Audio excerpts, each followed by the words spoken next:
दीपा देखो तो मेटा गেল ভিতরে টাকা আমাদের দিয়া এদের ঘরে গেল ঢুকে গেছে কেউ আছে কিনা দেখো তো এদের ঘরে তাহলে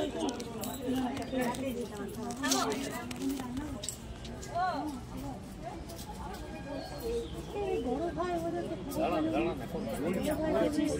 সব আপনার কাছে দেখতে পান্ডা দাও বলুন কি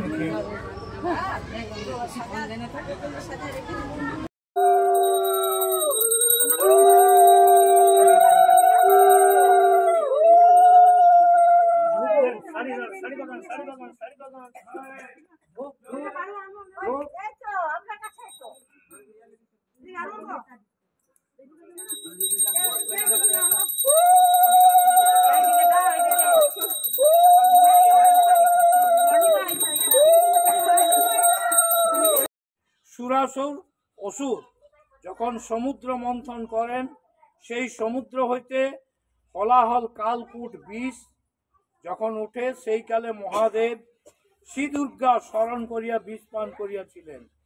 সেই বিপদ হইতে দুর্গা শিবকে রক্ষা করিয়াছিলেন বলিয়া দেবীর নাম বিপদতারিণী হইয়াছে।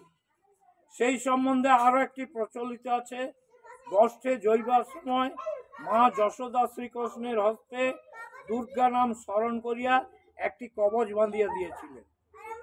শ্রীকৃষ্ণের কোনো যাতে বিপদ না ঘটে, শ্রীকৃষ্ণ যদি কোনো বিপদে পড়িতেন তখন তিনি মা দুর্গাকে স্মরণ করিলে সেই সকল বিপদ হইতে উদ্ধার হইতে পারিতেন। এমনকি তিনি দুর্গা দুর্গা বলিয়া কালীদহে ঝাঁপ দিয়া কালিয়া দমন করিয়াছিলেন। মা দুর্গা শ্রীকৃষ্ণকে বিপদের হাত হইতে রক্ষা করিয়াছিলেন বলিয়া এর নাম বিপদতারিণী। মহামুনি নারদের মুখে বিপদতারিণী মাহাত্ম্য শ্রবণ করিয়া রমণীগণ ভক্তি সহকারে দেবী দুর্গার পূজা করিয়া বহুবিধ হইতে মুক্তি লাভ করে। জয় মা বিপদতারিণী। বলুন সর্বমঙ্গল মঙ্গলে।